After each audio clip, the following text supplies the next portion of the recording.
ছাত্ররা এখন traffic police, এই থেকে আমাদের কি শিক্ষা? ছাত্ররা শুধু ট্রাফিক পুলিশ না, ছাত্ররা এখন দেশও চালাইতেছে। এটা আপনারা আমারে লজ্জা দিছে। কি দিছে?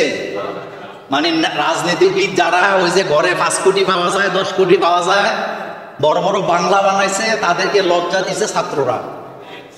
ট্রাফিক কন্ট্রোলে দাঁড়াইয়া যেই গাড়ির কাগজ আছে এই গাড়ির চাক্কা মোড়া। কথা বল না কেন? কি মোড়া? চাক্কা মোড়া। মানে কি? আচ্ছা আপনারা একটা কথা বলে, আমি যখন গাড়ির থাকি না, এটা আমার ড্রাইভার এনে আছে, আমি যখন গাড়ির থাকি না তখন ওই গাড়ি ধরে। এটা একটা সমস্যা। যেমন একবার সাতক্ষীরা রওনা দিছি, 5 জায়গায় গাড়ি আটকাইছে। কয় জায়গা?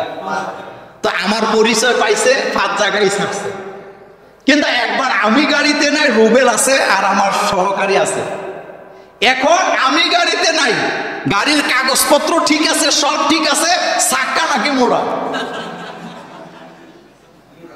হ্যাঁ, পরে তারা আমাকে ফোন লাগাইছে পরে আমার সাথে খুব ভালো ব্যবহার, হুজুর কেমন আছেন এই সেই, কিন্তু ফোনটা কাটটা ওরা রেখে চা পানিটা দিয়ে। এ ছাত্ররা এগুলাকে শিক্ষা দিছে কেমনে ট্রাফিক করতে হয়। আমি তাদের উপরে প্রাউড ফিল করি। এদের দ্বারা কিছু সম্ভব, এদের দ্বারা পেছনে আর যাইয়েন না। 24 সাল থেকে সামনের দিকে তাকান। আগে যারা লুটতরাজ করছে আমরা কারোরই চাই না।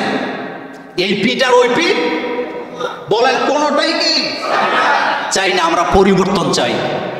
আমরা তাদেরকে চাই যাদেরকে মন্ত্রী বানালে 2 টাকার অপরাধে জড়িত হয় না। এটা কিন্তু বুঝছে প্রশাসনের লোকেরা এখন। কথা কি বুঝছে? আমি গত জুমায় বলেছিলাম, আমি তাকে চাই যে চুরি করে না, আমি তাকে চাই যে টেন্ডারবাজি করে না, আমি তাকে চাই যে লুটতরাজ করে না। সুতরাং এই ছাত্ররা আমাদেরকে দেখায় দিছে আন্দোলন কিভাবে করতে হয়, ছাত্ররা দেখায় দিছে ট্রাফিকগিরি কিভাবে করতে হয়, ছাত্ররা দেখায় দিছে ছাতাবাজি কিভাবে বন্ধ করতে হয়। কালকে দেখছেন না কারণ বাজারে যে দৌড়ানি দিয়েছে পোলা পাইনে, একদল ভাগছে আরেক দল নামছে ছাতাবাজি করতে, পোলা পাইনে যখন দৌড়ানি দিছে শেষ। এই জন্য বলি তারা হলো আধুনিক মুক্তিযুদ্ধ। আমি তাদের প্রতি আমি প্রাউড ফিল করি, আমি তাদের প্রতি খুশি। তোমরাই জাতিকে পথ দেখাইছো। আমরা কলিজা দিয়ে তাদের জন্য দোয়া করি, কলিজা দিয়ে দোয়া করছি, সাপোর্ট দিছি, কথা বলেছি। আলহামদুলিল্লাহ, আমরা পরিবর্তন চাই। সোনার বাংলাদেশ আমরা কি সোনার মতোই চাই, আমরা এটা মাটির মতো চাই না। মাটিটাও এদেশের সোনা, কিন্তু চোরের কারণে কিচ্ছু হয় না, চোরের কারণে কিচ্ছু হয় না। এই জন্য আমি তাদের প্রতি প্রাউড ফিল করি এবং আমি মনে করি তাদের থেকে 2 জন আমাদের উপদেষ্টা হয়েছে। আমি সাধুবাদ জানাই, তাদের দ্বারা কিছু হবে ইনশাআল্লাহ। এবং আসিফ নজরুল স্যার তাদের ব্যাপারে একটা কথা বলেছেন, আপনারা শুনছেন কিনা? আসিফ নজরুল স্যার বলেছেন যে প্রেসিডেন্টের সামনে, সেনাপ্রধান সহ 3 বাহিনীর সামনে আমার ছাত্ররা, তারা ছাত্র কিন্তু যে মেজরিটি বক্তব্য দিয়েছেন আমি তাদেরকে নিয়ে গর্ব করতে পারি। তাহলে বোঝা গেছে এদের ভিতরে কিছু কি আছে, তবে এদের এই অর্জনটা যেন নষ্ট হয়ে না যায়, এটা আপনি আমি সচেতন থাকতে হবে। লুটপাট করা জিনিস কিনা বা খাওয়া যায় কিনা।